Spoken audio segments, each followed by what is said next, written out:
হাসান মামুনের এত বড় সাহস হয় না নুরুল হক নুর উপর আক্রমণ করবে। গণ অধিকার পরিষদকে ভ্যানিশ না করা হয় তাহলে এনসিপি দাঁড়াবে না। জয় বাংলা যদি কেউ স্লোগান দেয় সাধারণ মানুষের জুতা নিয়ে দৌড়ানো শুরু করে। ইশরাক ভাইকে এই পথে আনতে আসিফ মাহমুদ বাধ্য করেছে। এই হামলার সাথে বিএনপির সিনিয়র কেউ জড়িত, দুর্নীতির সাথে শুধু ওই যে বিএনপি বা মাঠে ঘাটে যারা আছে তারা না, সরকারে যারা আছে তারা দুর্নীতির সাথে ওতপ্রোতভাবে জড়িত।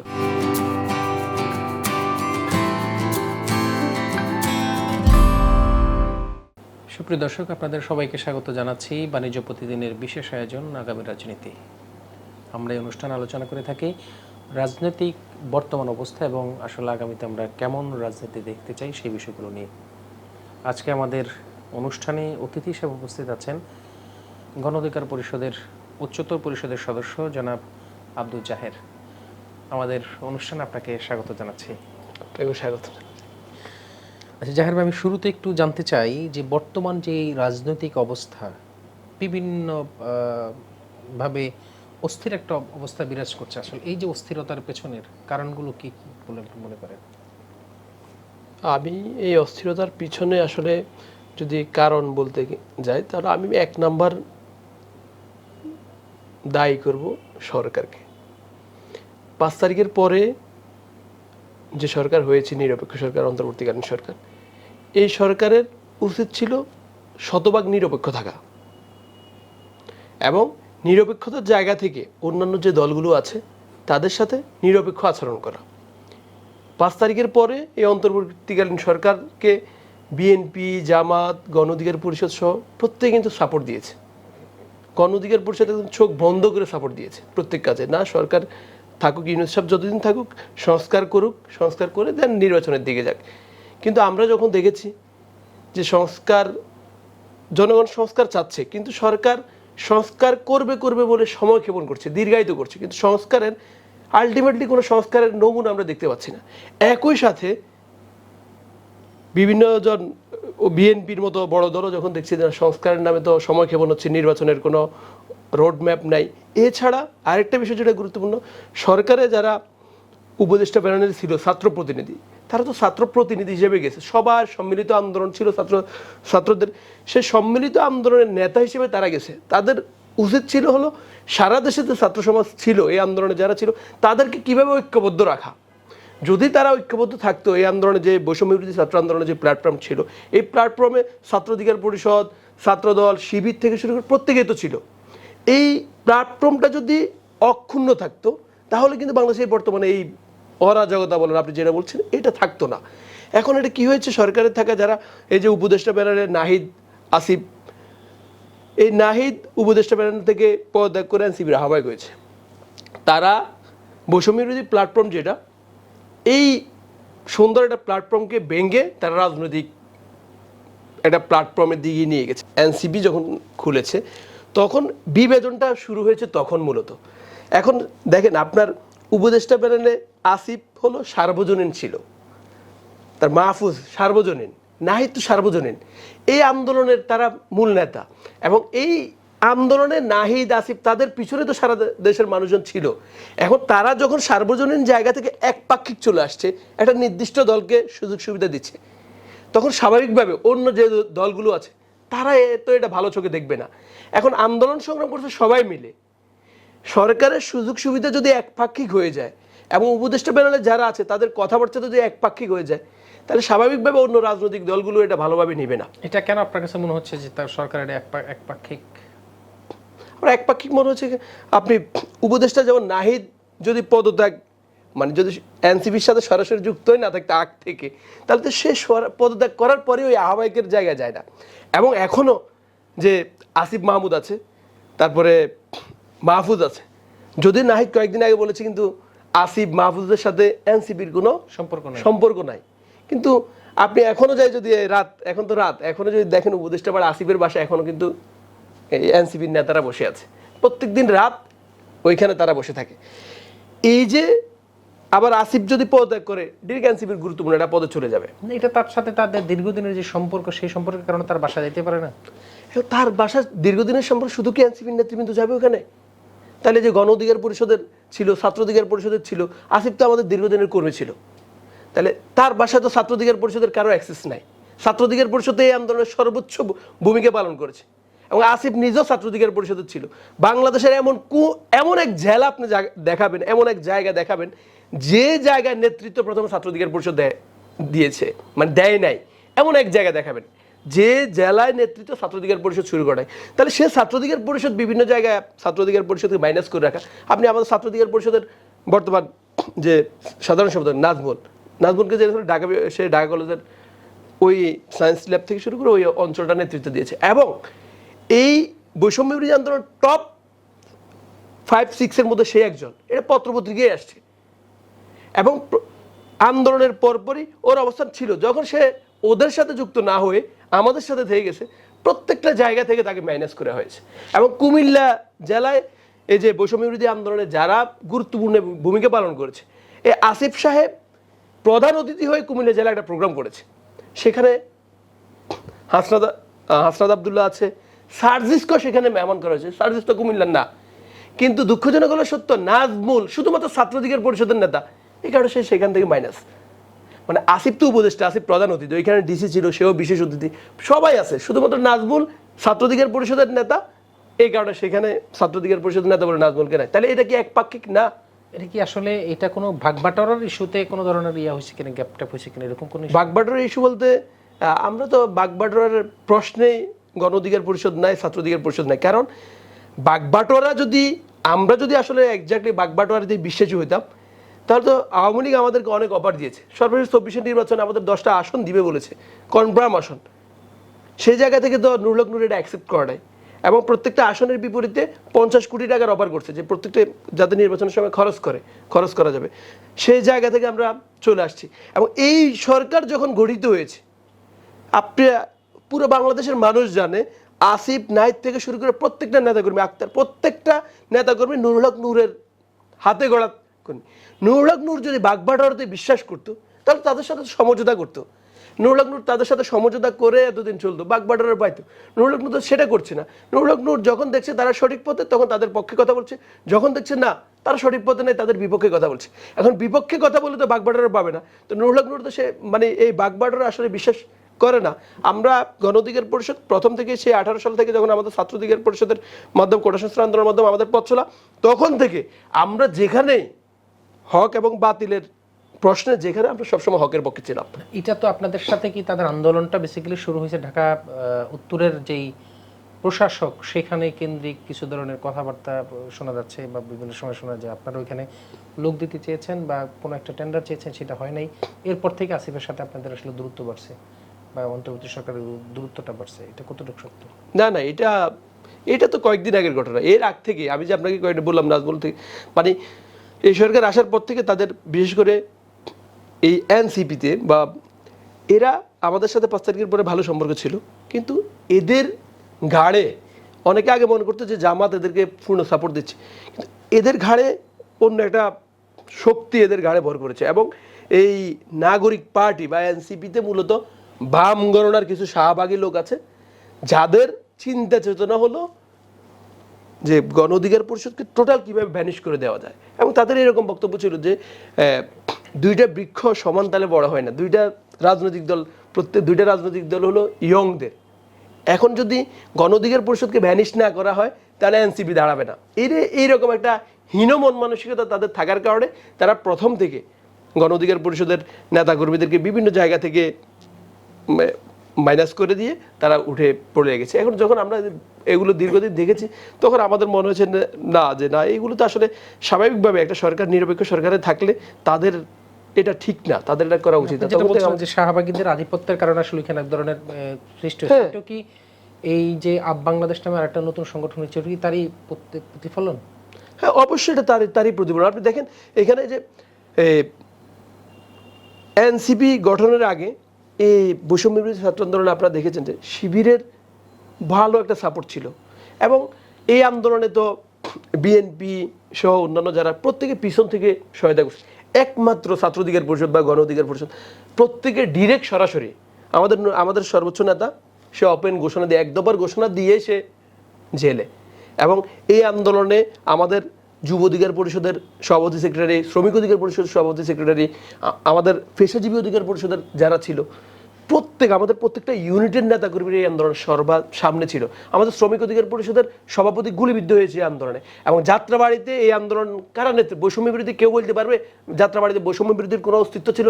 যাত্রাবাড়িতে যদি খবর নেন, যাত্রাবাড়িতে এই আন্দোলন একদম প্রথম থেকে আমরা ছিলাম নেতৃত্বে। আমি নিজে যাত্রাবাড়িতে একদম প্রথম দিন থেকে শেষ দিন পর্যন্ত যাত্রাবাড়িতে ছিলাম। মঞ্জুর মোর্শেদ আমাদের যুব অধিকার পরিষদের সভাপতি, আমাদের নাদিম হাসান যুব অধিকার পরিষদের সেক্রেটারি, একদম প্রথম দিন থেকে শেষ দিন পর্যন্ত আমরা ওই আন্দোলনে ছিলাম এবং এখানে লিডিং পর্যায়ে আমরা ছিলাম।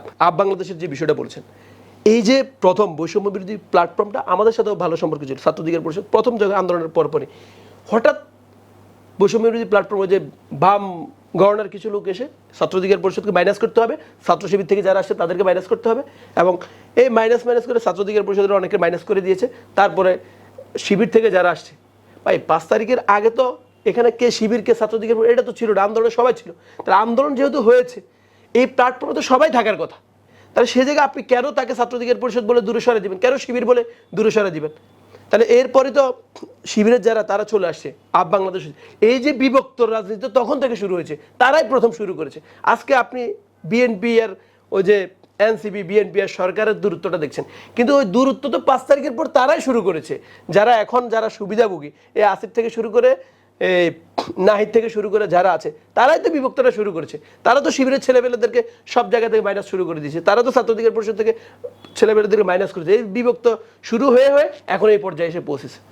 আচ্ছা, আপনাদের সাথে আসলে বিএনপির বরাবরই একটা যুগপৎ আন্দোলন আপনারা করেছেন, বাট সাম্প্রতিক সময়ে যেই জিনিসগুলো দেখলাম যে আপনাদের দলের সর্বোচ্চ নেতা সেখানে আসলে এক ধরনের অবরুদ্ধ ছিল, অবরুদ্ধ থেকে তাদেরকে উদ্ধার করা হয়েছে। আবার বিএনপির পক্ষ থেকে অভিযোগ যে আপনারা আসলে তাদেরকে আগে মানে টাচ করেছেন, দেন হলো তারা সেটা আসলে প্রতিহত করার চেষ্টা করছে। এটা বাস্তবতা কি বলেন? এটার বাস্তবতা কতটুকু সেটা এদেশের জনগণে মানে বিবেচনায় নেবে। কারণ হলো গণ অধিকার পরিষদ হলো বিএনপির তুলনায় তো ক্ষুদ্র একটা দল। তো সে দল আগে যায় বিএনপির পার্টি অফিসে হামলা করবে, আগে যায়, এটা তো একদম অবিশ্বাস্য একটা বিষয়। এটা পাগলও বিশ্বাস করবে না। কিন্তু কথা যেটা হলো, বিএনপির সাথে আমাদের দীর্ঘদিনের একটা সুসম্পর্ক ছিল। যুগপৎ আন্দোলনে বিএনপির যে দলগুলো ছিল এর মধ্যে সবচেয়ে সক্রিয়, সবচেয়ে বড় দল কিন্তু গণ অধিকার পরিষদ ছিল। বিএনপির প্রত্যেক নেতাদের সাথে আমাদের ভালো সম্পর্ক। বিএনপির যে সর্বশেষ 30 অক্টোবর যে আন্দোলনটা হয়েছে ঢাকাতে, এরপরের 75 দিন কিন্তু বিএনপির কার্যালয়ের সামনে কেউ উঠতে পারে নাই। 76তম দিনে গণ অধিকার পরিষদ নুরুল হক নূর নেতৃত্বে বিশাল একটা মিছিল নিয়ে আমরা বিএনপির কার্যালয়ের সামনে গেছি। ওইখানে দাঁড়িয়ে আমরা স্লোগান দিয়েছি 76তম দিনে বিএনপির কার্যালয়ে। এরপরে বিএনপির নেতাকর্মীরা ওইখানে আসার সাহস পেয়েছে। তাহলে বিএনপিকে উজ্জীবিত করার জন্য সব সময় গণ অধিকার পরিষদ সর্বোচ্চ চেষ্টা করেছে যে না, বড় একটা দল হিসেবে প্যাসিভেট বিরোধী আন্দোলনে যদি বিএনপি যদি উজ্জীবিত না হয়, রাজপথে না হয়, তাহলে হয়তো প্যাসিভেট বিরোধী আন্দোলন সফল হবে না। সেটা আমরা সর্বোচ্চ চেষ্টা করেছি।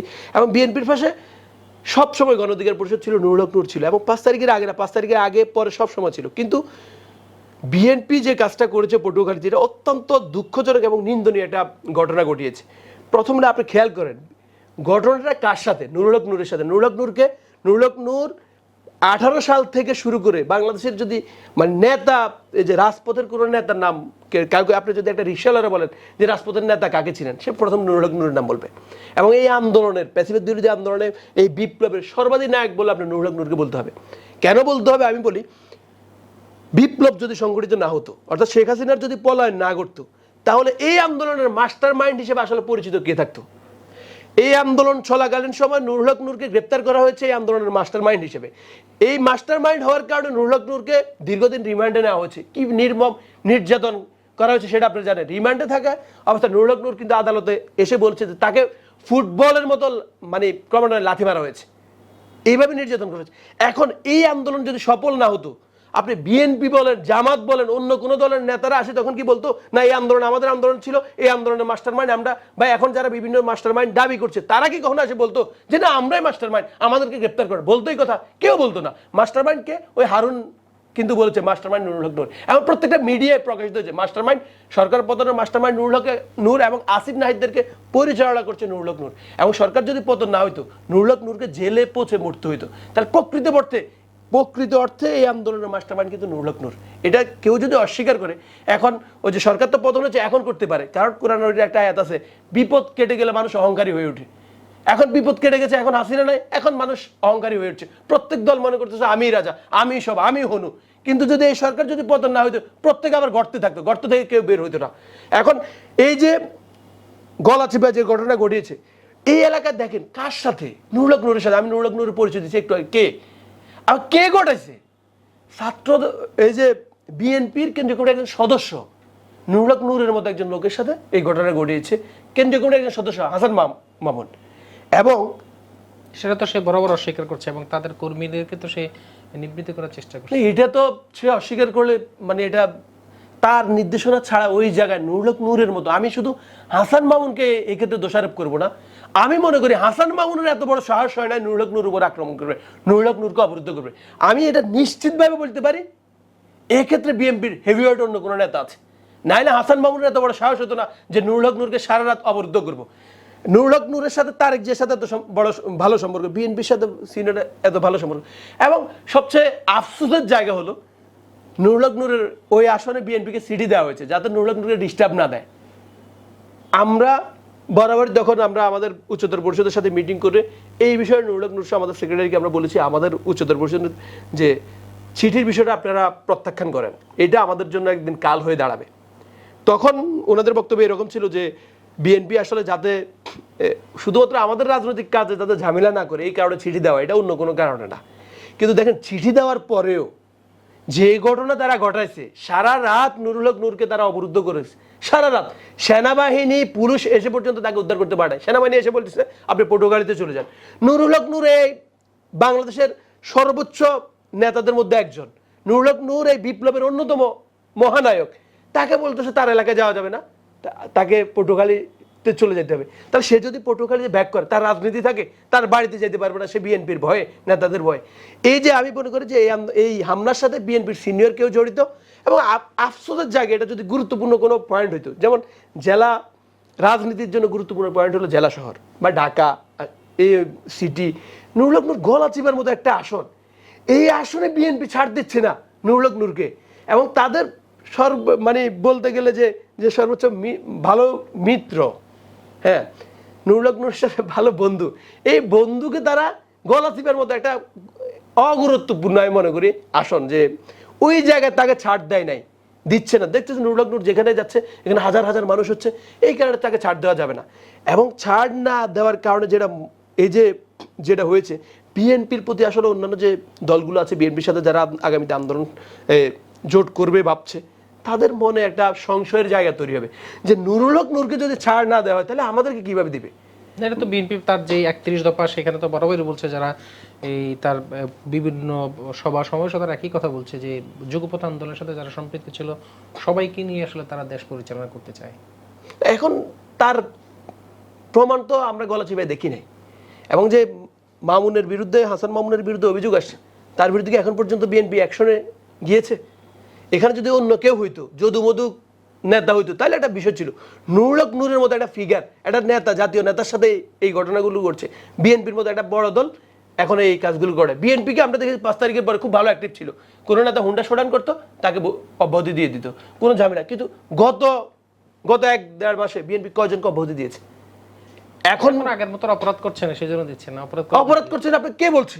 গতকালকেও তো আপনি দেখেছেন যে স্বেচ্ছাসেবক দলের একজন নেতা, সে ওই মেয়ের বিয়ের বয়স হয় না, বাবা রাজি হয় নাই, বাবাকে এসে মারধর করে নিয়ে গেছে, মনে খুন করেছে। স্বেচ্ছাসেবক দলের নেতা মেয়েকে কেন বিয়ে দেয় না? এবং গত পরশুদিন আমি বিএনপির একটা কার্যালয় কোট জেলায় একটা প্রতিবন্ধী নারীকে ধর্ষণ করেছে। এবং কিছুদিন আগে জামাতের সাথে বিএনপি তো আসলে ভালো সম্পর্ক ছিল, জামাতের এই যে লক্ষ্মীপুর জেলার একজন নেতাকে ইয়াবা ব্যবসায় বাধা দেওয়া বিএনপির নেতাকর্মীরা নির্মমভাবে পিটিয়ে হত্যা করা হয়েছে, একজন মসজিদের ইমাম। তাহলে এটা তো এই সপ্তাহখানেকের আগের ঘটনা। তাহলে বিএনপি ভালো হয়েছে কোন দিকে মনে হয় আপনার? বিএনপি ভালো হয়েছে। এখানকার লক্ষ্মীপুরের যেই যারা বিএনপি নেতা বা বিএনপি রাজনীতি করে তারা তো বরাবর বলছে যে এর সাথে তাদের কর্মীদের কোনো সম্পর্ক না। এই বক্তব্য তো আওয়ামী লীগের বক্তব্য। আপনি দেখতেন যে আগে যে কোনো ঘটনা হলে সরাসরি প্রথম বক্তব্য থাকতো ওবায়দুল কাদের হাসান মাহমুদের বক্তব্য কি ছিল না এটার সাথে আওয়ামী লীগের কোনো সম্পৃক্ততা নাই, এটার সাথে ছাত্রলীগের কোনো সম্পৃক্ততা নাই, এটার সাথে সরকারের সম্পৃক্ততা নাই। মানে এটা আওয়ামী লীগের যে বক্তব্য আগে আওয়ামী লীগ সরকার দিত, এখন বিএনপি সেটা বক্তব্য দিচ্ছে। আপনি কি মনে করছেন যে আওয়ামী লীগের পথে যাচ্ছে বিএনপি? তা আওয়ামী লীগের পথে আসলে বিএনপি যাচ্ছে। বিএনপির নেতাকর্মীদেরকে তো এখন পর্যন্ত যেভাবে নিয়ন্ত্রণ করা দরকার ছিল সেভাবে নিয়ন্ত্রণ করতে পারছে না। বিএনপি যদি নিয়ন্ত্রণ করতে না পারে, এখনই তারা ক্ষমতায় যায় নাই এবং ক্ষমতায় যাবে কিনা সেটার তো নিশ্চয়তা নাই। 80% লোক বিএনপি। কে বলছে আপনার 80% লোক বিএনপি? এই শ্রমিক 80% লোক যদি বিএনপির হইতো তাহলে খালেদা জিয়ার বাড়ির পাশের যে বালুর ট্রাক, সেই বালুর ট্রাক সরাইতে পারে না কেন? 80% লোক যদি বিএনপি হইতো, ওই যে আমি একটু আগে বলেছি যে বিএনপির কার্যালয়ে 75 দিন অবরুদ্ধ, বিএনপির কার্যালয়ের সামনে মোমবাতি জ্বালানোর মতো লোক ছিল না। 80% যদি লোক বিএনপি থাকতো তাহলে এই যে রুহুল কবির রিজভী 7-8 জন লোক নিয়ে কেন মিছিল করা লাগতো? তো 80% লোক তখন কোথায় ছিল? সব গর্তে ছিল। এরকম পরিবেশ ছিল না। এখনকার যে পরিবেশ, ওই সময় তো রাজনীতি করার ওই পরিবেশ ছিল না। কেন পরিবেশ ছিল না? আমাদের নেতাকর্মীরা তখন ছিল না? আমাদের নেতাকর্মীরা কি আমরা কি মাইর খাই নাই? মাইর খেয়ে কি আমরা ছিলাম না? আমাদের যত নেতা প্রত্যেকে তো রাজপথে ছিল। পরিবেশ ছিল না, এটা সত্য।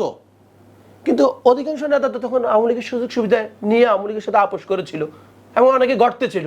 এখন 5 তারিখের পরে অনেকে বিদেশ থেকে আসছে, অনেকে গর্ত থেকে উঠে আসছে, এখন প্রত্যেকে নেতা।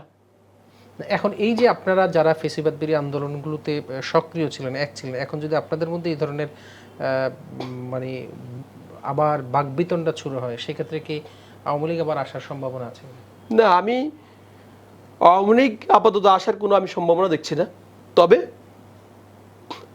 আওয়ামী লীগ যাতে না আসে সেজন্য প্রত্যেকটা রাজনৈতিক দলের একটা ভালো বোঝাপড়া থাকা দরকার। তো সেই বোঝাপড়ার দায়িত্ব বড় দলগুলোকে নিতে হবে, কারণ বড় দলগুলোর নেতাকর্মী বেশি, তারা পেশি শক্তি ব্যবহার করে রাজনীতিতে, এবং তাদের পেশি শক্তি ব্যবহারের কারণে বিভিন্ন অন্যান্য দলের সাথে ঝামেলা হয়। এই কারণে মূল দলগুলোর সাথে মানে দ্বন্দ্ব তৈরি হয়, যেখান থেকে এক দলের সাথে আরেক দলের যে পারস্পরিক সম্পর্ক সেটা হয় না। দেখুন, আমরা 5 তারিখের পরে কিন্তু আমাদের নূরের কিন্তু স্লোগান ছিল, আপনারা যদি আমাদের ভিডিওগুলো দেখেন, আমাদের মিছিলের স্লোগান ছিল দল নয় মত নয় সবার আগে বাংলাদেশ। এই যে স্লোগান কিন্তু আমরা প্রথম দিয়েছি, সবার আগে বাংলাদেশ, সবাই মিলে গড়ব দেশ, এই স্লোগান আমরা দিয়েছি। এবং আমাদের স্লোগান আমাদের মিছিলে এটাই স্লোগান ছিল। তখন আর আমরা ওই যে দর মর কাট এসব স্লোগান ছিল না। আমরা তো সব সময় চেয়েছি যে না, সবাই মিলে সুন্দর মতো রাজনীতি করুক, আওয়ামী প্যাসিবাদ যাতে ফিরে আসে।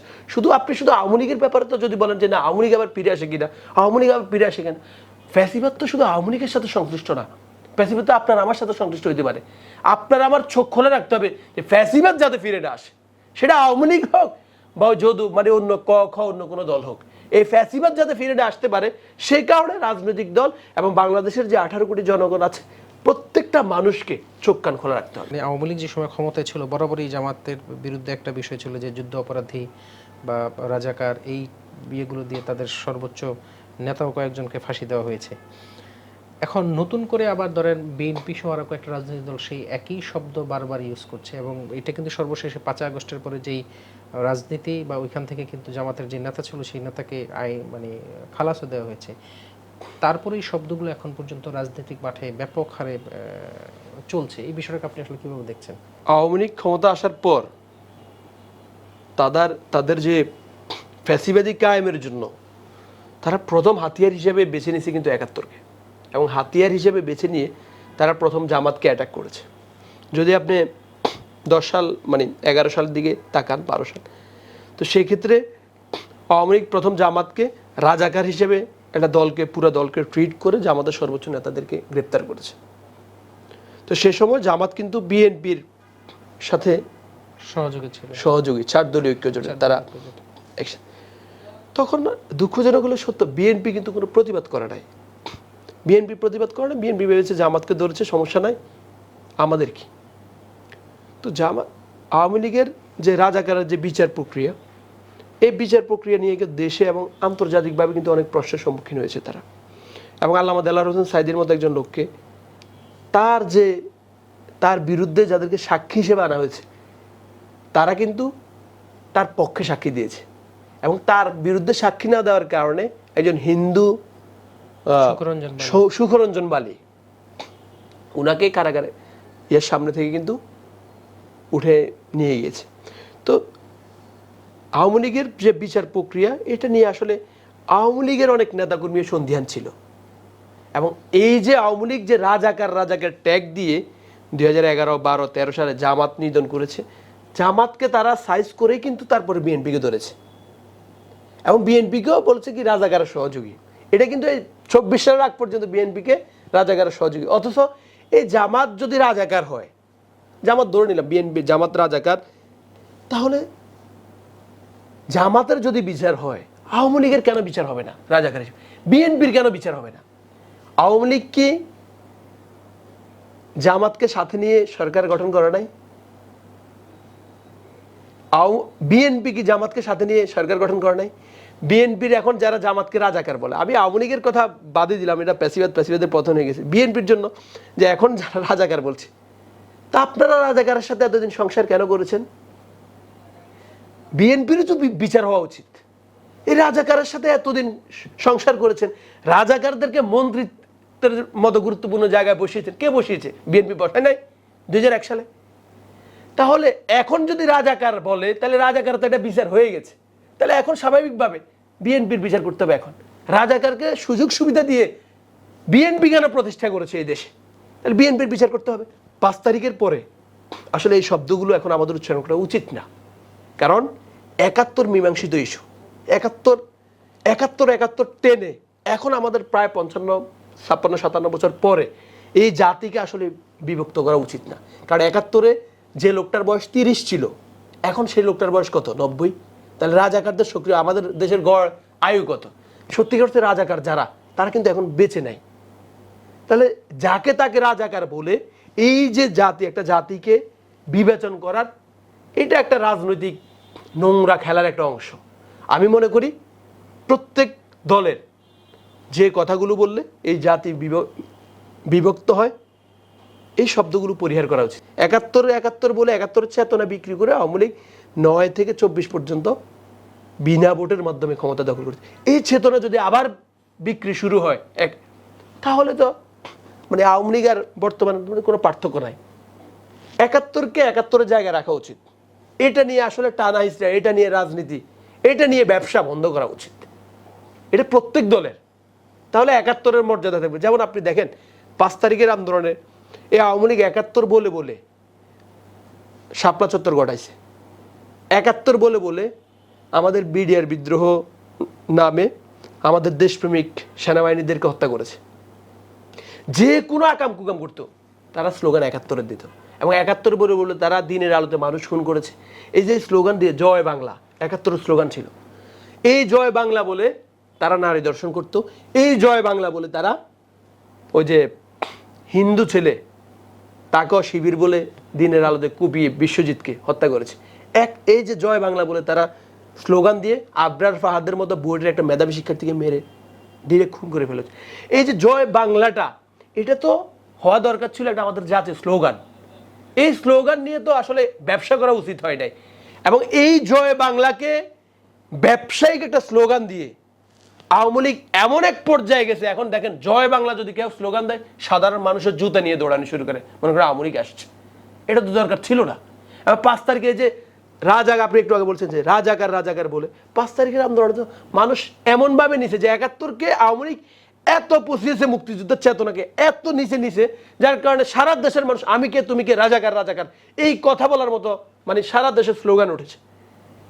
তাহলে মানুষ এখন রাজাকার, ওই 71-এর চেতনা মানুষ আর খায় না। রাজাকার এগুলো আর রাজনীতি হবে না বাংলাদেশে। তো আমি যারাই করছে তাদেরকে বলবো, যদি এই পথে হাঁটে তাহলে তারা ভুল পথে হাঁটবে এবং তাদের জনগণ আসলে তাদেরকে ভালোভাবে নিবে না সামনে। আমরা সেবার একটু এই যে সাম্প্রতিক সময় আসলে যে বিগত 17 বছর কেউ আসলে ভোট ওইভাবে দিতে পারেনি, তো এই যে নির্বাচন, মাননীয় প্রধান উপদেষ্টা একবার বলেছিলেন যে ডিসেম্বর থেকে জুনের মধ্যে নির্বাচন, পির দাবি ছিল ডিসেম্বরের মধ্যে নির্বাচন। বিভিন্ন রাজনৈতিক দলগুলোর সাথে আবেদন করে এক একজন এক এক সময়ের কথা নির্ধারণ করেছে। সর্বশেষ বিএনপির ভারপ্রাপ্ত চেয়ারম্যানের সাথে যেই বৈঠক, এই বৈঠকের পরে আসলে শর্ত সাপেক্ষে বলেছে যে ফেব্রুয়ারি মাসে নির্বাচন। আসলে এই যে রাজনৈতিক মাঠে নির্বাচনের যে একটা আওয়াজ বা নির্বাচন দিতে হবে, এই সময়টা নিয়ে আসলে এটা নিয়ে আপনাদের অবস্থান কি একটু বলুন। প্রথমত হলো আপনার দেখবেন নির্বাচনের আগে আমাদের 5 তারিখের পর থেকে এক অবস্থান ছিল, আবার পরে আরেক অবস্থানের দিকে আমাদের যেতে হয়েছে আমাদের। এর কারণ হিসেবে আমি প্রথমে বলেছিলাম যে 5 তারিখের পরে আমাদের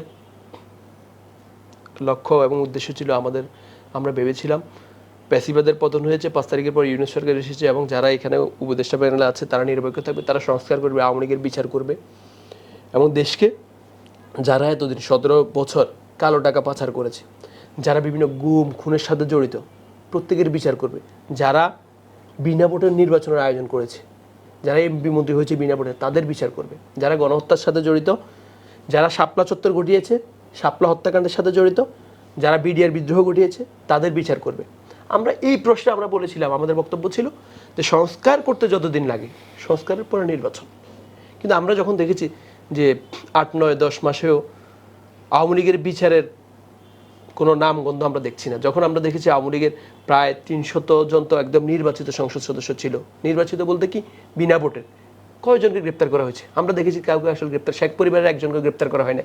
আমরা যখন দেখেছি আওয়ামী লীগের অনেক নেতা একদম নিরাপদে অন্য দেশে পাড়ি দিচ্ছে, তখন আমাদের মনে হয়েছে যে আসলে এখন যারা ক্ষমতায় আছে এদের দ্বারা আমাদের যে কাঙ্ক্ষিত বাংলাদেশ গড়ার স্বপ্ন আমরা দেখেছি সে স্বপ্ন বাস্তবায়িত হবে না।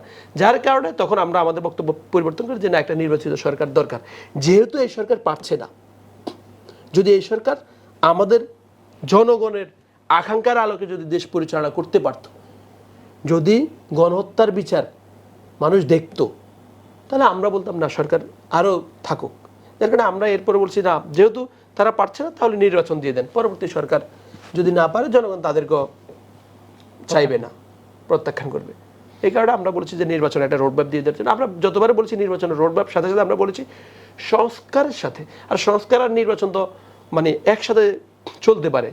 নির্বাচনের পরে যারা আসবে তারা সংস্কার কাজ চালিয়ে দিতে হবে, এবং নির্বাচনের পরে যারা আসবে তারা যদি সংস্কার কাজ না চালিয়ে যায় তাহলে তো আগে যারা সংস্কার করবে ওটারও তো আসলে কোনো ইয়ে থাকবে না। সবচেয়ে আফসোসের জায়গা হলো, আমাকে গতকালকেও আমার নোয়াখালী থেকে আমার 2-3 জন ফোন দিয়েছে যারা শহীদ পরিবার থেকে, এবং আমার পাশের ইউনিয়নে এক ভদ্রলোক ফোন দিয়েছে, ওনার ছেলে 2টা চোখে নষ্ট হয়ে গেছে আন্দোলন করে।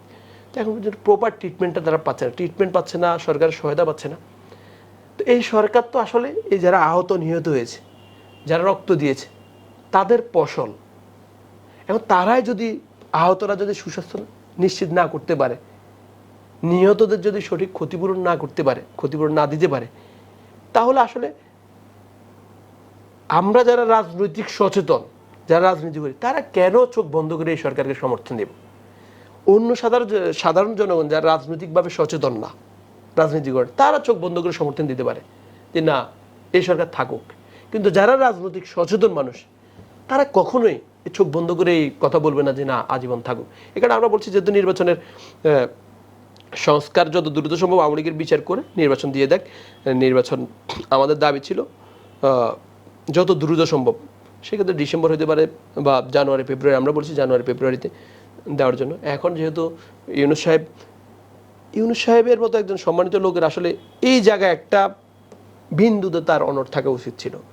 সে কিন্তু প্রথম তার যে ফেসবুক পেজ থেকে একটা পোস্ট হয়েছে ডিসেম্বর নির্বাচন, ওই পোস্টটা 15 থেকে 20 মিনিট পর এডিট হয়েছে ডিসেম্বর থেকে জুনে নির্বাচন হবে। এখন ইউনূস সাহেব হলো প্রধান উপদেষ্টা, তার পেজে একটা যখন পোস্ট যাবে, দেখেন সে আগে যে ডিসেম্বর নির্বাচন হবে এটা কি তার কনসার্ন ছাড়া হয়েছে বলে কেউ মনে করে? তার কনসার্নে তো ডিসেম্বর নির্বাচন সে প্রথম পোস্ট হয়েছে। এরপর তার পেজের ওই পোস্টটা কিছুক্ষণ পরে এডিট হয়ে ডিসেম্বর থেকে জুন, মানে কোনো নির্দিষ্ট সময় না, ডিসেম্বর থেকে জুন। আবার এটা বলে যে সংস্কার হলে, এখন সংস্কার যে হবে এই আশা তো রাজনৈতিক দলগুলো দেখতে পাচ্ছে না। আমরা মনে করি নির্বাচনের আসলে উপযুক্ত সময় হলো ফেব্রুয়ারি বা জানুয়ারি শেষ, জানুয়ারি ফেব্রুয়ারি। আমরা একটু আসি এখন বর্তমানে যে এই যে ঢাকা দক্ষিণের যে মেয়র, ঢাকা উত্তরে মেয়র নাই, দক্ষিণে নাই, ঢাকা দক্ষিণের যে মেয়র ঈদের আগেই বলেছিলেন যে আমরা আসলে যদি আইনি লড়াই আমি জিতেছি, আমার আসলে শপথ করানো উচিত, যদি না হয় তাহলে আমি নিজে আসলে দায়িত্ব নিয়ে নেব। এখন সেই ঘটনাটি ঘটিয়েছে, এটাকে আপনি আসলে কীভাবে মূল্যায়ন করবেন? এটা কি যে এলজিডি উপদেষ্টা তাদের সাথে বাকবিরোধ বা সরকারের সাথে বিরোধের কারণে এই ঘটনাগুলো ঘটছে? আচ্ছা, এই বিষয়টা আসলে মানে এটা এখন যেটা এটা বাড়াবাড়ি হচ্ছে একদম মানে এটা বলতে মানে বলা চলে যে কোথাও কোনো সংসারে যদি কোনো অভিভাবক না থাকে, কোনো রাজ্যে যদি রাজা না থাকে, কোনো দেশে যদি একদম যোগ্য অ্যাক্টিভ সরকার না থাকে, সেই দেশ যেমন বিশৃঙ্খল অবস্থা থাকে, এটা এখন দেশের অবস্থা সেম মনে হচ্ছে। এখন ইশরাক সাহেব যে এখন যেগুলো করছেন এগুলো দেখতেছি আমরা ইশরাক সাহেব করছি, কিন্তু ইশরাক সাহেবের এগুলো করার সুযোগ কারা দিয়েছে, কেন করছে, এই প্রশ্নটা কিন্তু আপনাকে যেতে হবে। আপনি চট্টগ্রাম শাহাদাতকে, চট্টগ্রামের যে মেয়র, তাকে তো এই যে বিচারকরা রায়ের মাধ্যমে তাকে তো শপথ পড়াইছেন। তাহলে চট্টগ্রামের শাহাদাতকে যদি আপনি চট্টগ্রামের মেয়র হিসেবে ঘোষণা দিতে পারেন, শপথ পড়াইতে পারেন, তাহলে এই বিচারকরা তো আবার ইশরাককে মেয়র হিসেবে ঘোষণা করছেন। তাহলে কেন তাকে শুধু শুধু মানে হয়রানি করা হয়েছে? তাকে তো যেহেতু আদালত রায় দিয়েছে, সরকারের উচিত ছিল এটা তাকে শপথ পড়ানোর ব্যবস্থা করা, তাহলে আজকে এই বিশৃঙ্খলা হতো না।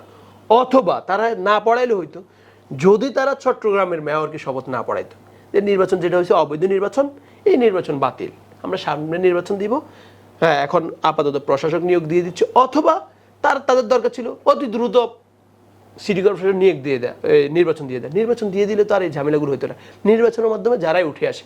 এখন স্বাভাবিকভাবে ইশরাকের, আমি প্রথমত ইশরাক ভাই যেটা করছে এটা আসলে সাধারণ জনগণ ওটা ভালোভাবে নিচ্ছে না, তবে ইশরাক ভাইকে এই পথে আনতে আসিফ মাহমুদ বাধ্য করেছে এবং সরকার বাধ্য করেছে। তার জায়গা থেকে সে তো এই ঢাকাতে সর্বোচ্চ ভোট পাওয়ার মতো লোক, এবং সে যখন দেখবে যে একইভাবে যে চট্টগ্রামের মেয়র হয়েছে, আমার জায়গায় আসলে সমস্যা কোথায়? আমি মনে করি ঢাকা গুরুত্বপূর্ণ সিটি, এবং ইশরাককে যদি এখানে শপথ পড়ানো হতো তাহলে এই সরকারে যারা আছে, বিশেষ করে আসিফ মাহমুদরা হয়তো ভাবতে পারে যে এই ঢাকা সিটির মতো গুরুত্বপূর্ণ জায়গায় বিএনপির দখলে চলে যাবে, যার কারণে তাকে শপথ পড়ানো হয় নাই। তাকে শপথ পড়ালে এই ঝামেলাগুলো হতো না। তাহলে এই যে বিশৃঙ্খলার জন্য দায়ী হলো এই সরকার এবং বিচার। আমি বলবো এই সরকার যদি আগেও চট্টগ্রামের শপথ না পড়ে তাহলে ঝামেলাটা হতো না। 5 আগস্টের আগে আমরা আসলে সবসময় বলতাম যে আওয়ামী লীগ চাঁদাবাজি করে, ছাত্রলীগ চাঁদাবাজি করে, যুবলীগ করে, কিন্তু এই 5 আগস্টের পরে এখন বিভিন্ন জায়গায় শোনা যাচ্ছে যে আগে যেখানে 5 টাকা ছিল সেখানে এখন 10 টাকা হয়েছে। এই যে চাঁদাবাজির মাত্রা আগের তুলনায় অনেক বেড়েছে, এগুলো বিভিন্ন রাজনৈতিক দলগুলো মানে মনে হয় যে এক ধরনের উৎসবে নেমেছে। এই বিষয়গুলোকে আসলে আপনি একজন হিসেবে কীভাবে মূল্যায়ন করবেন? 5 তারিখের পরে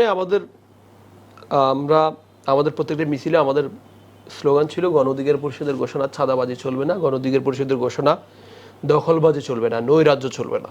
এই স্লোগানগুলো আমরা প্রত্যেক জায়গায় আমরা দিয়েছি। কিন্তু এখন আসলে চাঁদাবাজি তো গণ অধিকার পরিষদ করবে না। গণ অধিকার পরিষদের সেই যদি বলেন জনবলনায় করার মতো সেই সেন্ট্রাল থেকে সেই নির্দেশনা কখনো দেওয়া হবে না, সুযোগও নাই কারো। তাহলে অন্যান্য ছোট দল যারা আছে তাদেরও সুযোগ নেই। এখন চাঁদাবাজি করার সুযোগ থাকবে সবচেয়ে বড় দল বিএনপি, আর সরকারের সুযোগ সুবিধা প্রাপ্ত হলো এনসিপি, যেহেতু সরকারের তাদের উপদেষ্টা হ্যাঁ স্টিক আছে তাদের। তো এই ক্ষেত্রে বিভিন্ন জায়গায় চাঁদাবাজির সাথে এই দুই দলেরই কিন্তু নাম জড়িয়ে নিউজ হচ্ছে। তো সেই জায়গায় বিএনপির যেহেতু আসলে তারেক রহমান লন্ডনে দীর্ঘদিন যাবত এবং খালেদা জিয়া অসুস্থজনিত কারণে রাজনীতি ওইভাবে সক্রিয়ভাবে সময় দিতে পারছে না, যার কারণে বিএনপি আসলে তার দলের নেতাকর্মীদেরকে ওইভাবে নিয়ন্ত্রণ করতে পারছে না। এবং বিএনপির বিভিন্ন জায়গায় 17-18 বছর নেতাকর্মীরা তো একদম বলা চলে নিগৃহীত ছিল। এখানে এতদিন আওয়ামী লীগ খাইছে, ওই পদগুলো তো বিএনপির আওয়ামী লীগের নেতাকর্মীরা বিভিন্ন জায়গায় তারা একসাথে চলতো, ওই পদগুলো তারা জানে যে আওয়ামী লীগ যেখানে খাইছে ওইখানে বিএনপির ওই সুযোগটা আছে, যে আওয়ামী লীগের নেতারা সুযোগ করে দেয় যে এই জায়গা থেকে খাও। আর এই জায়গায় সবচেয়ে বড় দায়ী হলো ইউনূস সরকার। এই সরকারের তো পুরো বাংলাদেশের জনগণ ম্যান্ডেট দিছে দেশ চালানোর জন্য। তাহলে ইউনূস সাহেবের মতো একজন ভদ্রলোক ক্ষমতায় আছে, চাঁদাবাজিটা কেন হবে? কি তিনি কেন চাঁদাবাজি নিয়ন্ত্রণ করতে পারছেন না? তিনি কেন গ্রেপ্তার করছেন না? কেন অভিযান পরিচালিত করছেন না চাঁদাবাজদের বিরুদ্ধে? কেন নীরব কেন তিনি? এখন পর্যন্ত এই সরকারের প্রথম কাজ যে বিচারের পরে সরকার কাজ ছিল মনে করেন গত 17 বছর থেকে, গত 17 বছর না, একদম স্বাধীনতার পর থেকে অবৈধভাবে সরকারি জায়গা জমি যারা দখল করেছিল, বিভিন্ন খাল নদী থেকে শুরু করে সরকারি সম্পত্তি, এগুলা এই সরকার তো নিয়ে আসতে পারতো চাইলে, কারণ এই সরকার তো কোনো দলের না, এবং এই সরকার যখন কাজ করতে যাবে কোনো দল বাধাও দিতে পারবে না। আওয়ামী লীগ তো নাই, বেশিরভাগ গত 17 বছরে যারা দখল করছে এটা তো আওয়ামী লীগ, তারা নাই। বিএনপিও ওপেনলি বাধা দেওয়ার সুযোগ নাই, কারণ বিএনপি যদি বাধা দিতে যায় এরকম, তাহলে বিএনপি পৌঁছে যাবে, তারেক রহমানের নির্দেশনা আছে। তাহলে এই সরকার চুপ করে বসে আছে কেন? সরকার তো চাইলে চাঁদাবাজি একদম শূন্যের কোঠায় নিয়ে আসতে পারে, সরকার যদি একদম স্ট্রং হয়। কিন্তু দুঃখজনক হলো সত্য, এই সরকারের যারা উপদেষ্টা প্যানেলে আছে, আমি মনে করি বেশিরভাগের হলো মেরুদণ্ড সোজা নাই, আছে মানে আসি থাকবো কোনো রকম বেঁচে থাকতে, মানে এইরকম একটা মনোভাব। আমাদের স্বরাষ্ট্র উপদেষ্টার মতো, আমি স্বরাষ্ট্র নিতান্ত একজন ভদ্রলোক ভাই। যে দেশের মানুষ ভদ্রতাকে অপছন্দ করে, তাহলে সে দেশে আপনি ভদ্রতা দিয়ে তো দেশ চালাতে পারবেন না। এই দেশে কঠোর হইতে হবে, চাঁদাবাজদের বিরুদ্ধে শক্ত অবস্থান নিতে হবে। আপনি যদি চাঁদাবাজদের বিরুদ্ধে যদি ওইখানে যে ওয়াজ করেন যে ভাই চাঁদাবাজি করিও না, এটা গুনাহ হবে, চাঁদাবাজ সারা দিবেন বললে চাঁদাবাজ শুনবে? ওইখানে কুকুরের মুগুর দরকার, চাঁদাবাজের দরকার হচ্ছে লাঠি, গ্রেপ্তার, মায়ের। সেনাবাহিনী যদি অ্যাক্টিভ থাকতো, সেনাবাহিনীটা যদি ইউজ করা হতো, পুলিশের যদি অ্যাক্টিভ, না যেখানে চাঁদাবাজি এখানে রামদোলাই দেন। কোন দল এখানে বাধা দিত? যে দল বাধা দিবে সে দলের না একদম লাইভ টেলিকাস্টের মাধ্যমে ধরো এই জায়গায় চাঁদাবাজি বাধা দিতে গেছে বিএনপি বা ওই দল আসে বাধা দিছে, তারা জানাই দিত। একটা দল মানে চাঁদাবাজি করতো। 5 তারিখের পরে প্রথম কয়েকদিন কোথাও চাঁদাবাজি হয়েছে? 5 তারিখের পর যেখানে ঝামেলা হয়েছে, সাধারণ ছাত্ররা যায় কিন্তু সামনে দাঁড়াইছে। বিএনপির কোনো নেতা আসে ছাত্রদেরকে ঝামেলা করা নাই 5 তারিখ, সে সাহস পায় নাই। যখন ছাত্ররা মাঠ থেকে উঠে গেছে, সরকার যখন দায়িত্বে আসছে, প্রশাসন একদম এটা বলা যায় ওই যে নখ ছাড়া ভাগ, এইরকম একটা প্রশাসন সব জায়গায় নীরব ভূমিকা পালন করছে। তার প্রশাসন যদি নীরব থাকে, সক্রিয় না থাকে, তাহলে চাঁদাবাজি হবে। এবং অনেক জায়গায় প্রশাসন এই চাঁদাবাজির সাথে জড়িত হয়ে পড়ছে। যেমন আওয়ামী লীগের অনেক ব্যবসায়ী দেখছে, সে ব্যবসা টিকানোর জন্য হয় আওয়ামী লীগ করছে বা আওয়ামী লীগের সাথে ছিল। অরিজিনাল যারা আওয়ামী লীগ তারা তো নাই, তাদের পালাইতে দিয়ে। এরপর অন্যান্য যে ব্যবসায়ী, তাদের কাছে প্রশাসনের এক গ্রুপ, সরকারের সাথে যারা আছে তাদের এক গ্রুপ যায় মামলা বাণিজ্য, যে আপনার নামে মামলা হবে বা আপনাকে এটা দেন, আপনি এত কোটি টাকা দেন, নাহলে আপনার নামে মামলা হয়ে যাবে। এই চাঁদাবাজি তো শুরু করেছে তারা। এবং সবচেয়ে দুঃখের বিষয় হলো, কষ্টের আমাদের বিষয় হলো, যাদের উপর আমাদের সারা দেশের মানুষের একটা বিশ্বাস ভালোবাসার জায়গা ছিল, যে যাদের নেতৃত্বে দেশ স্বাধীন হয়েছে দ্বিতীয়বার, এই তরুণ প্রজন্মের উপর কিন্তু জনগণের আস্থা বিশ্বাস ছিল। কিন্তু আমরা কি দেখেছি? ওই যে এনসিপির যে তানভীর, ডিসি নিয়োগে তার কোটি কোটি টাকার লেনদেনের খবর এসেছে। এবং প্রত্যেকটা জায়গায় যতগুলো নিয়োগ হয়েছে, যতগুলো প্রশাসক নিয়োগ হয়েছে, প্রত্যেক জায়গায় প্রশাসক থেকে শুরু করে যেখানে নিয়োগ নেই, প্রত্যেক জায়গায় অর্থনৈতিক লেনদেনের একটা খবর এসেছে। এবং আসিফ মাহমুদের এপিএস মোয়াজ্জেম বা অন্যান্য এপিএসদের বিরুদ্ধে দুর্নীতির অভিযোগ আসা শুরু হয়েছে। এখন আওয়ামী লীগ, বিএনপি বা অন্যান্য দল এগুলোর জনগণ মানে দুর্নীতিগ্রস্ত হিসেবে জানে। জনগণ ভাবছিল যে না, এরপরে আসলে এখন যারা ক্ষমতা আসছে বা এখন যারা আছে, এদের দ্বারা একটা নতুন বাংলাদেশ আমরা দেখতে পাবো। কিন্তু জনগণের স্বপ্নে সে ওই যে গুড়ে বালি, জনগণের স্বপ্নই রয়ে গেল। যারাই ক্ষমতায় গেছে তারাই আবার দুর্নীতির সাথে লিপ্ত হয়ে গেছে। আসিফের ওই যে গার্লফ্রেন্ড কে সেটাও আসিফ এফএস জানতো, ঠিক আছে? মানে গার্লফ্রেন্ড বলতে তার বেডরুমের খবর এত ক্লোজ। তাহলে স্বাভাবিকভাবে যদি মোয়াজ্জেম দুর্নীতি করে থাকে, 1 টাকা দুর্নীতি করে থাকে, তাহলে এখানে 1 টাকার মধ্যে 75 পয়সা আসিফের পকেটে ঢুকবে, এটা একদম স্বাভাবিক একটা বিষয়। তাহলে কই এখন পর্যন্ত তো তাদের বিরুদ্ধে ব্যবস্থা নেওয়া হয় নাই। এই কারণে দুর্নীতির সাথে শুধু ওই যে বিএনপি বা মাঠে ঘাটে যারা আছে তারা না, সরকারে যারা আছে তারা দুর্নীতির সাথে ওতপ্রোতভাবে জড়িত। এবং তারা কে কত টাকা দুর্নীতি করেছে, আমি মনে করি পরবর্তী সরকার আসলে, দুর্নীতি দমন কমিশন দুদক, এই তথ্যগুলো কিন্তু তখন তারা প্রকাশ করবে। 2018 সালের কোটা আন্দোলন থেকে আসলে আপনার এই রাজনৈতিক পথ চলা শুরু বা আন্দোলন শুরু, এই যে দীর্ঘ সময় 18 থেকে 2025, এই সময়টা আসলে আপনার কেমন কেটেছে? 18 সালের কোটা সংস্কার আন্দোলনের একদম শুরু থেকে আসলে আমি নোয়াখালী জেলায় নেতৃত্ব দিয়েছি। সাথে সাথে আন্দোলন যখন সংগঠিত করার জন্য আমাকে চট্টগ্রামের দায়িত্ব দেওয়া হয়েছে, চট্টগ্রাম বিভাগের প্রত্যেকটা জেলায় নেতাদের সাথে যোগাযোগ করা, চট্টগ্রাম বিভাগের সমন্বয়ক ছিলাম। ওই সময় থেকে 18 সালের কোটা সংস্কার আন্দোলনে একদম শুরু থেকেই একজন সংগঠকের ভূমিকা পালন করেছি আমরা।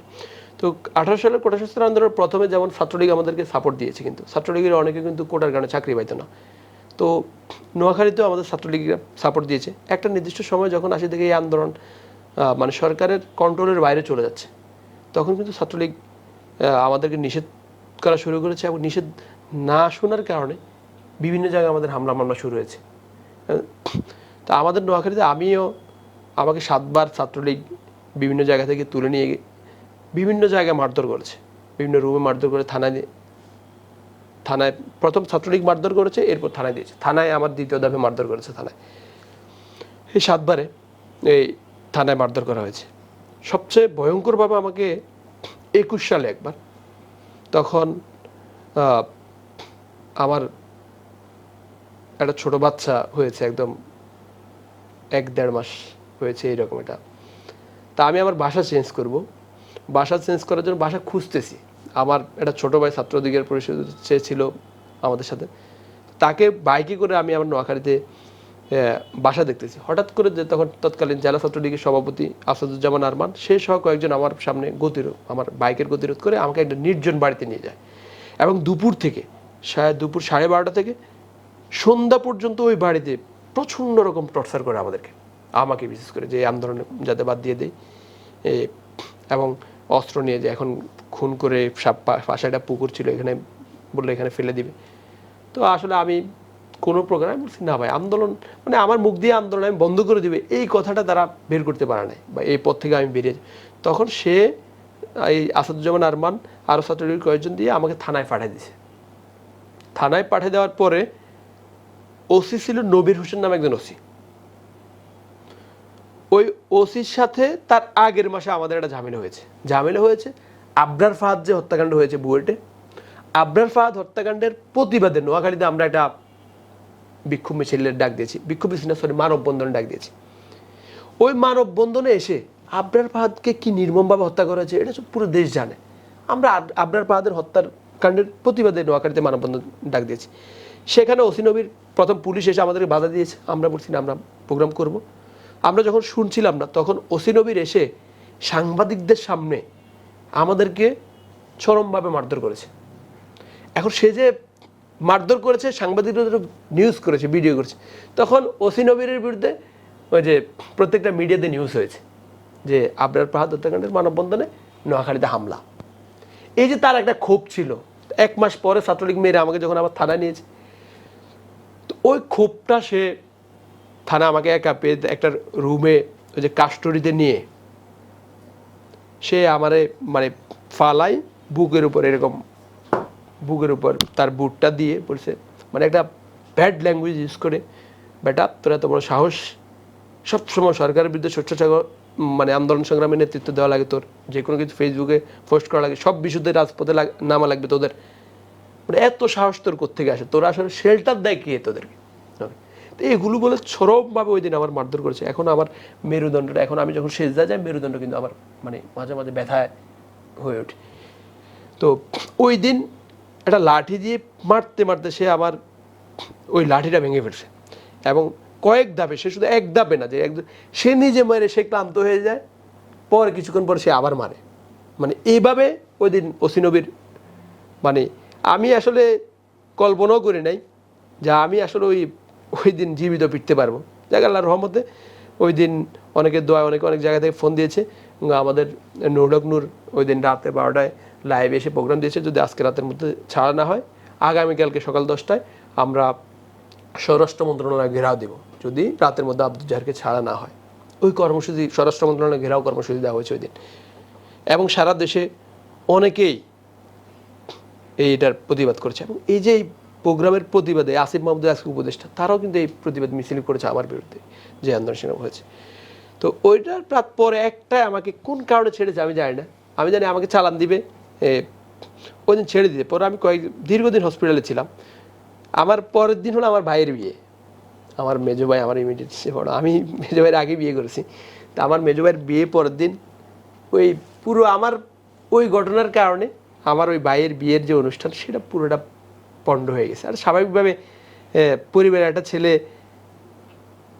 এইরকম অবস্থায় হসপিটালে কাতরাচ্ছে আর আর বিয়ের আনন্দ হবে, এটা তো আসলে পরিবারে হয় না। পরিবারের বাইরে যদি কেউ কোনো সদস্য হয় তাহলে ওই দিন আমার কারণে আসলে আমার ভাইয়ের বিয়ের আনন্দ উৎসব হয় নাই।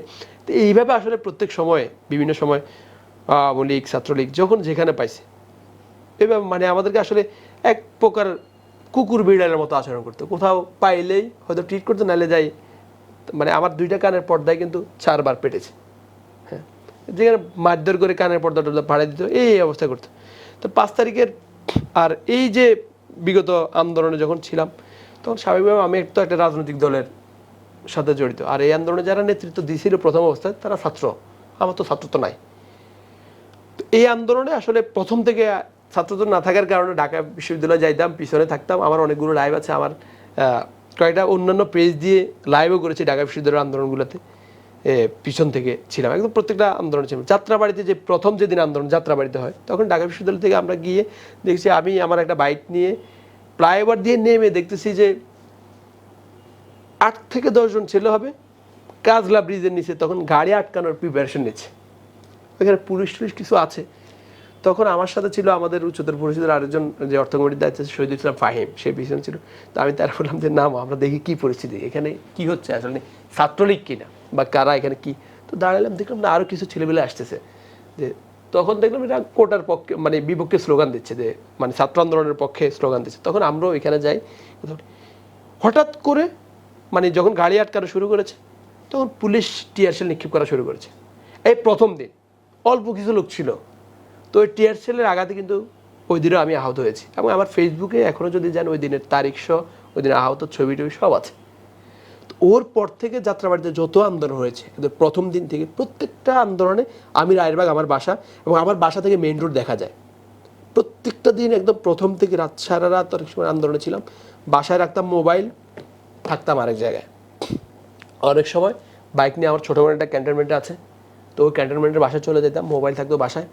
এইভাবে আন্দোলনের দিনগুলোতে আসলে রায়েরবাগে আমরা ছিলাম। আপনারা তো জানেন আসলে রায়েরবাগ যাত্রাবাড়ি এই অঞ্চলটা একই শরীর রাখলা, এই জায়গায় আসলে সমন্বয়কদের অর্থাৎ বৈষম্য বিরোধী আন্দোলনে কেউ ছিল না। আমার মেসেঞ্জারে যদি আপনি এখনও দেখেন, আসিফ মাহমুদের সাথে আমার মেসেঞ্জারে মেসেজ করেছি আমি, 4 তারিখেও তারা মেসেজ করছি, 4 তারিখে যে বলছিলাম যে তোমাদের সমন্বয়কদের থেকে 2-1জনকে এখানে পাঠাও 5 তারিখে, তাহলে তাদের নেতৃত্বে মিছিল নিয়ে আমরা শাহবাগের দিকে আসবো। বাট কারণ স্বাভাবিকভাবে সমন্বয়কদের প্রতি যেভাবে আছে, তাদের দিক নির্দেশনা যেভাবে সবাই মানতো, অন্যদের দিক নির্দেশনা কিন্তু ওভাবে মানবে না। গ্রুপে গ্রুপে বিভক্ত ছিল যাত্রাবাড়িতে। তো 5 তারিখে একটা বলি, 5 তারিখের ঘটনার আগে 4 তারিখ রাতে আমার ওই যে আমার ছেলের বয়স ছিল তখন 11 কিংবা 12 দিন। আমার একটা ছেলে এই আন্দোলন সময় হয়েছে আর কি। তো আমি 4 তারিখ রাতে ওই ছেলেকে নিয়ে, আমার বউকে নিয়ে, আমার আরেকটা সন্তান আছে, তাকে নিয়ে কিন্তু আমি রাতে রাজপথে নেমেছি। রাজপথে নেমেছি বলতে প্রত্যেকদিন রাজপথে ছিলাম, ওদেরকে নিয়ে বলছি তোমরাও আসো। আর আসলে এটা ফেসবুকে গেলে আমরা যখন ঘোষণা দিতে পারি যে না পরিবার নিয়ে রাজপথে আস, আমি আমার নবজাতককে নিয়ে কিন্তু রাজপথে এসেছি। এবং রাজপথে এসে একটা ছবি তুলে তখন কিন্তু ফোর্স দিয়েছি যে না এখন শুধু আমরা না, প্রত্যেকের পরিবার নিয়ে, বাবা মাকে নিয়ে রাজপথে নামতে হবে, না হলে এই সরকারের পতন ঘটবে না। 5 তারিখে 4 তারিখ রাতে তো আমার বউ এসে রাজপথের অবস্থা দেখে গেছে কি অবস্থা, এবং যাত্রাবাড়িতে আন্দোলন সংগ্রামের অবস্থা তো দেখেছে।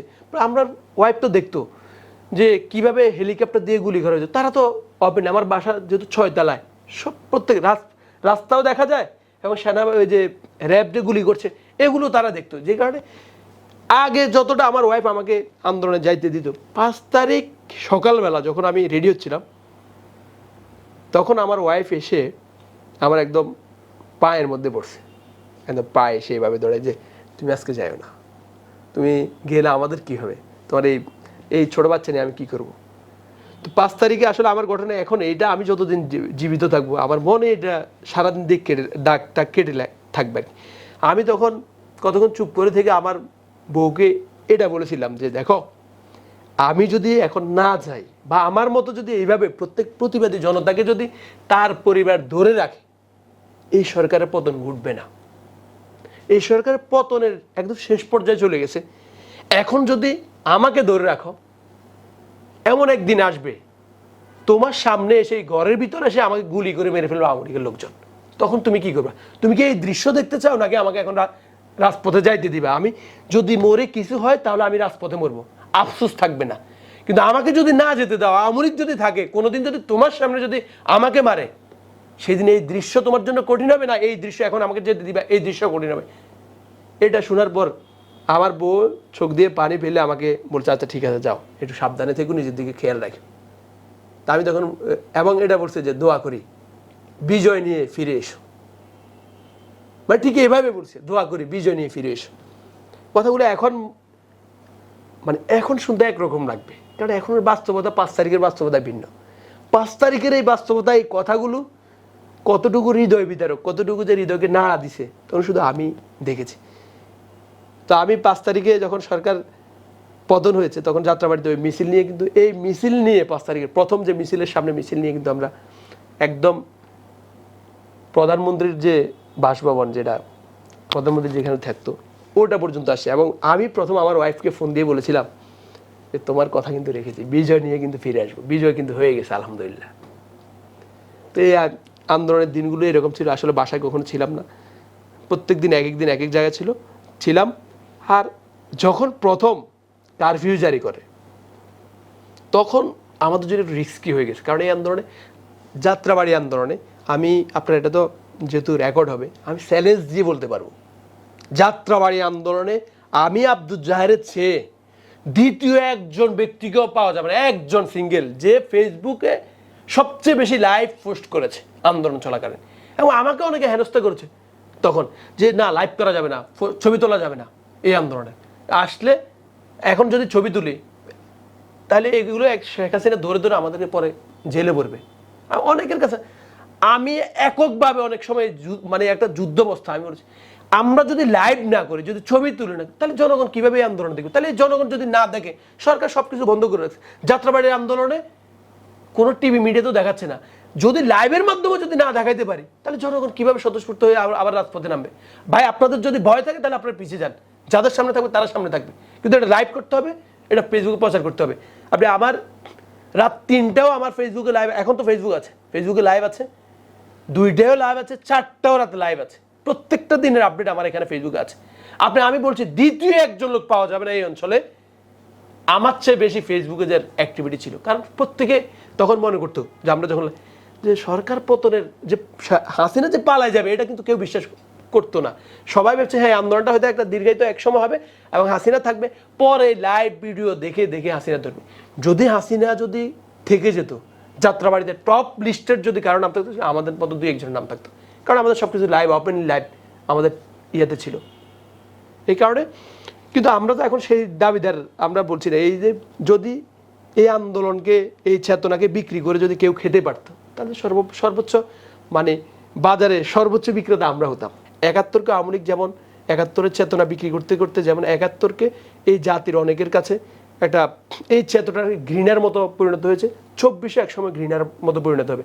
তা আমার মতো যারা এই আন্দোলন একদম প্রথম থেকে শেষ পর্যন্ত যারা আমরা রাজপথে ছিলাম জীবনের ঝুঁকি নিয়ে, আমি মনে করি তারা কখনোই চাইবে না যে আন্দোলন চেতনা বিক্রি হোক এবং 24 ভুলুণ্ঠিত হোক।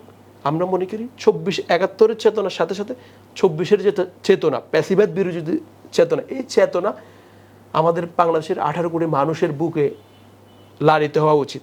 যদি 24-এর এই চেতনা যদি আমরা লালন করতে পারি, তাহলে অদূর ভবিষ্যতে বাংলাদেশে দ্বিতীয় কোনো প্যাসিবাদ কেউ কায়েম করতে পারবে না, সে সাহস পাবে না।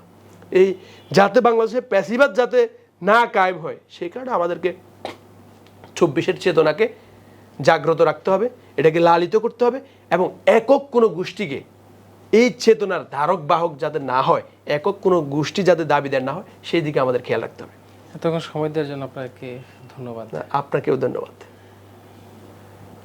সুপ্রিয় দর্শক, এতক্ষণ আমরা দেখছিলাম বাণিজ্য প্রতিদিনের বিশেষ আয়োজন আগামী রাজনীতি।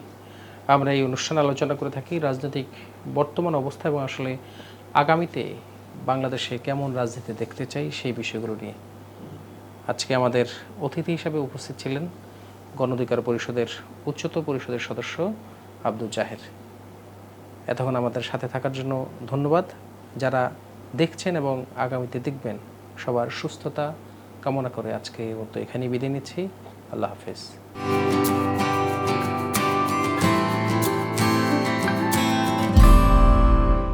দেশের নাম্বার 1 ট্রেডিং অ্যাপ নিফটি ফার্স্টে পাচ্ছেন ট্রেডিং এর সব সুবিধা, dual এক্সটেন্স access, company analysis, portfolio তৈরি করা সহ আরও অনেক ইউনিক ফিচারের সাথে ট্রেড করতে ডাউনলোড করুন এক্ষুনি।